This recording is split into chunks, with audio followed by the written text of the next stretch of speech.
Selamat datang di channel Cerita Cinta. Channelnya cerita cinta romantis. Sebelum lanjut, mohon dukungannya dengan like dan subscribe dulu. Gairah istri kesepian, bagian 50. Kebetulan sekali, Ibu Lina sudah sadar. Saya ingin menyampaikan berita baik untuk kalian berdua, kata Dokter Latinka. Trian dan Lina saling berpandangan karena tidak paham. Sebenarnya, apa kalian sudah tahu? Tanya dokter. Tahu apa, dok? Tanya Trian heran. Dokter Latinka tampak menghirup napas dalam-dalam. Sudah saya duga, kalian memang belum tahu. Pantas saya menemukan bercak darah di celana Ibu Lina. Memangnya, bercak merah itu tandanya apa, dokter? Tidak mungkin kan, kalau istri saya tiba-tiba jadi gadis lagi? Tanya Trian dengan raut cemasnya. Dokter Latinka mengulaskan senyum, Ibu Lina sedang hamil. Lina dan Trian terkejut mendengarnya. Mereka baru 1 bulan menikah, dan dinyatakan jika Lina tengah hamil. Ini sungguhan, dokter? Tanya Trian memastikan. Ia begitu antusias, mendapat berita yang sangat ingin diketahuinya. Dokter Latinka mengangguk. Trian memeluk istrinya dengan kegirangan, ia menciumi wajah istrinya bertubi-tubi saking senangnya. Ibu Lina hampir saja keguguran, Pak. Lain kali lebih hati-hati menjaga istrinya. Jangan sampai Ibu Lina kelelahan atau banyak pikiran, terutama di trimester pertama, ujar Dokter Latinka memberikan nasihat. Sayang, dengarkan nasihat dokter. Sementara kamu jangan bekerja dulu saja sampai nanti kamu melahirkan. Fokus dengan kehamilanmu. Trian mengeluarkan kata-kata bijaknya. Untuk trimester awal juga, jangan terlalu intens berhubungan suami istri. Cukup 2 atau 3 kali saja, kata dokter. 2-3 kali sehari. Trian bersemangat menanyakan hal penting itu. Dokter Latinka langsung syok mendengarnya. 3 kali sehari? Itu bahaya sekali. Ibu Lina bisa benar-benar keguguran kalau begitu. Maksud saya, cukup 2 atau 3 kali seminggu, bukan setiap hari. Pantas saja Ibu Lina sampai keluar flek. Pasti Pak Trian ini yang setiap malam membuat Ibu Lina lembur, begadang sampai malam? Tebak Dokter Latinka. Trian hanya senyum-senyum. Sementara, jangan dilakukan dulu ya, Pak. Sayangi istrinya dan calon bayinya. Pinta Dokter Latinka. Kalau begitu, saya permisi dulu mau visit ke kamar lain, pamit Dokter Latinka. Terima kasih, dokter. Ucap Lina dan Trian kompak. Selepas dokter pergi, Lina dan Trian merasa lega, mereka saling berpelukan. Makanya kan aku bilang jangan terlalu bersemangat. Di mana-mana maunya begituan melulu. Gerutu Lina nyindir. Selama ini ia sangat lelah sekali untuk menasihati suami yang tidak pernah mendengarkannya. Dalam segala situasi dan kondisi, sekalipun sedang bekerja, kemauan Trian tidak pernah bisa ditolak. Ya, aku kan tidak tahu kalau kamu hamil, sayang. Kilah Trian, ia menciumi kembali istrinya karena senang. Kalau melakukan hal seperti itu, ya tentu bisa membuat aku hamil. Lina memanyunkan bibirnya. Trian tersenyum lebar. Aku tidak menyangka kamu akan hamil secepat ini, kita kan baru 1 bulan menikah. Lina memutar malas matanya, lelaki itu benar-benar tidak tahu. Bahkan dulu hanya dengan sekali berhubungan, langsung bisa membuatnya hamil hingga terlahirlah Jano. Sekarang, calon anak kedua mereka juga sedang berproses di dalam perut Lina. Mau sampai kapan kamu seperti ini, Arjun? Pulang atau mama tidak akan mengakuimu sebagai keluarga lagi? Arjun mengulaskan senyum seringai, mendengar omelan ibunya di telepon. Sudah berkali-kali wanita itu menelepon dirinya dan memintanya pulang, untuk mengurus bisnis yang ditinggalkan. Tapi, Arjun belum ada niatan kembali. Ia masih terjebak dalam angan-angannya untuk mendapatkan Lina. Memangnya, kapan aku pernah dianggap anak?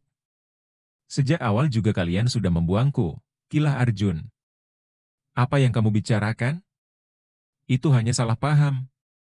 Sebenarnya, belum selesai ibunya bicara, Arjun sudah lebih dulu mematikan teleponnya. Ia sudah muak dengan semuanya, muak dengan hidupnya yang seperti tak pernah mendapatkan apa yang ia inginkan. Seseorang mengetuk kaca jendela mobil, Arjun pun menurunkan kaca mobil. Tampak seorang lelaki, mengenakan pakaian hitam serta bertopi. Wajahnya tak terlihat karena memakai masker. Ada informasi apa? Tanya Arjun yang masih duduk di balik kemudinya. Kemarin Ibu Lina sempat masuk rumah sakit karena pingsan, Pak. Arjun terkejut mendengar kabar itu. Pantas saja, seharian kemarin ia tidak bisa melihat Lina yang pulang dari kantor. Saat ia hendak menemui Janu di sekolah, anak itu juga sudah pulang lebih awal. Di rumah sakit mana? Tanyanya khawatir. Mitra Jiwa Sehat, ruang perawatan Melati nomor 21. Kalau begitu, aku akan ke sana. Ada informasi lain, Pak. Imbuh lelaki misterius suruhan Arjun itu. Apa? Tanya Arjun penasaran. Ibu Lina sedang hamil. Raut wajah Arjun seketika berubah muram. Lina pasti akan semakin sulit dipisahkan dengan suaminya, karena calon bayi itu. Cukup informasinya. Pergilah. Nanti akan aku transfer uangnya ke rekeningmu. Lelaki itu mengangguk. Ia menjauhkan kepalanya dari kaca jendela mobil. Arjun lantas menutup kembali kaca jendelanya. Batin Arjun kini bergemuruh. Ingin rasanya ia memukul sesuatu, untuk melampiaskan kekesalannya. Arjun melajukan mobilnya dalam keadaan emosi. Ia beberapa kali menyalip kendaraan yang ada di depannya, seakan ingin menantang mereka untuk adu balap. Saat melewati depan perusahaan Lina, ia melihat mobil Trian baru saja keluar dari parkiran.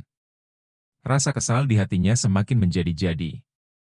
Lelaki itu, selain sudah membunuh kakak kandungnya, juga sudah merebut wanita yang sangat dicintainya. Arjun membuntuti mobil itu dari belakang.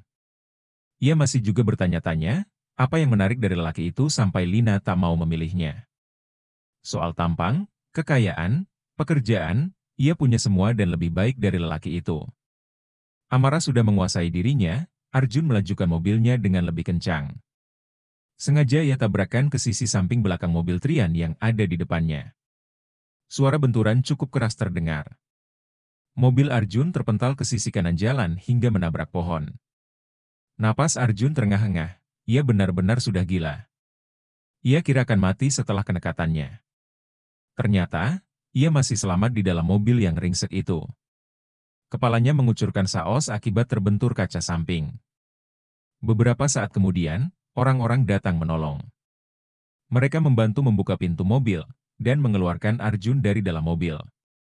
Arjun dipapah ke tempat yang aman di tepi jalan, agak menjauh dari mobilnya. Ada orang yang mengecek kondisi mobil ringsek itu, takut ada percikan api atau kondisi yang bisa membuat mobil meledak. Suasana di jalan tersebut tiba-tiba menjadi sangat ramai. Lalu lalang kendaraan terganggu, dengan proses evakuasi yang dilakukan.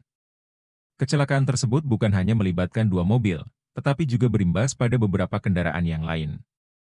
Kondisi pengendara mobil Lexus itu bagaimana? Tanya salah seorang warga.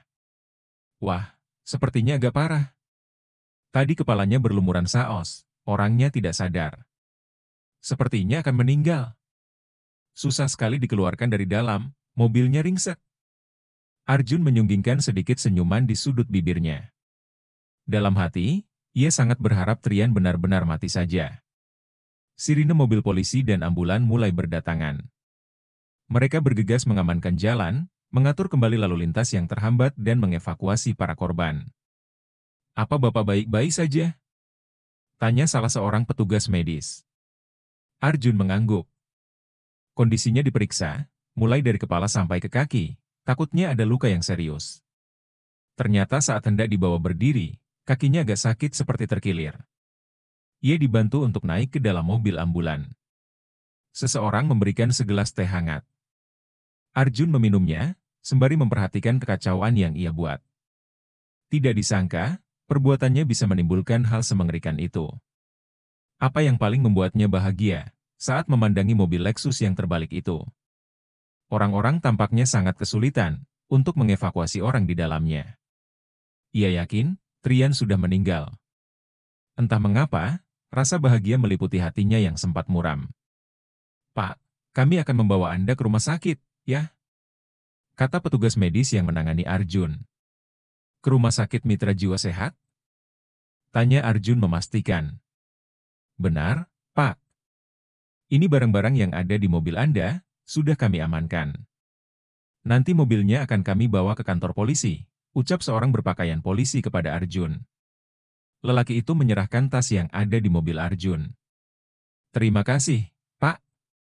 Mobil ambulan yang membawa Arjun mulai berjalan. Ia duduk di belakang bersama seorang petugas medis. Mobil ambulan yang membawa korban kecelakaan lain juga mulai mengikuti, sehingga berjalan beriringan. Menembus jalanan yang macet, karena rasa penasaran masyarakat terhadap kejadian tersebut. Itu tadi awalnya bagaimana, Pak? Kenapa bisa terjadi kecelakaan beruntun seperti itu? Tanya petugas medis yang menemani Arjun. Saya tidak tahu, kilah Arjun. Padahal jalan ini biasanya aman, tidak ada kebut-kebutan, karena ada pos polisi di setiap perempatan jalan. Baru kali ini terjadi kecelakaan separah ini di daerah ini, gumam petugas medis tersebut. Arjun mengulaskan senyum tipis. Kejadiannya sangat cepat, tiba-tiba ada yang menabrak mobil saya, sampai oleng ke sisi kanan jalan dan menabrak pohon. Beruntung Anda masih diberi keselamatan, Pak. Tadi sepertinya ada yang terluka sangat parah, dan masih belum bisa dievakuasi. Benarkah? Mudah-mudahan dia tidak apa-apa, kata Arjun palsu. Ucapannya sangat berbeda dengan isi hatinya. Ia berharap Trian mati. Ibu, katanya di sini ada adik bayinya, ya? Tanya Janu, sembari mengelus perut ibunya yang masih rata. Anak manis itu tengah bermanja kepada ibunya di atas ranjang perawatan. Hari ini Janu tidak mau pergi ke sekolah, karena ingin bersama ibunya yang sedang sakit. Bahkan, semalam ia meminta tidur di samping Lina, yang masih dipasang selang infus di tangan. Tapi, setelah Janu terlelap tidur, Trian memindahkannya ke kamar yang disediakan di sebelah ruang perawatan Lina.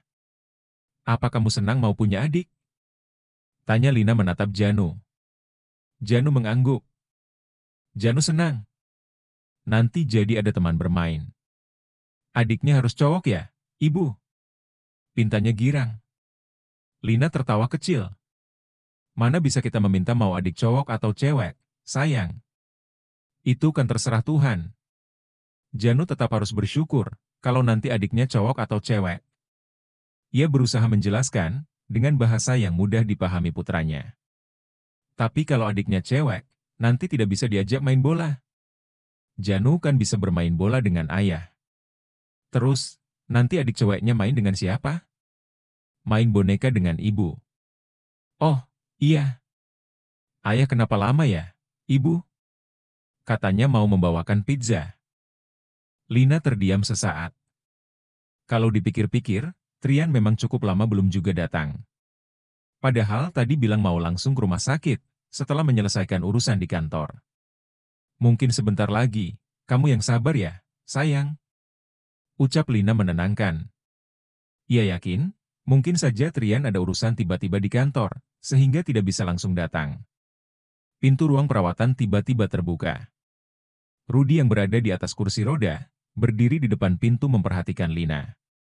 Ibu, ada Om Botak yang waktu itu, kata Janu dengan nada lirih. Ia mencengkeram erat baju ibunya, dan berusaha menyembunyikan wajahnya. Janu tampak ketakutan melihat lelaki itu. Bersambung.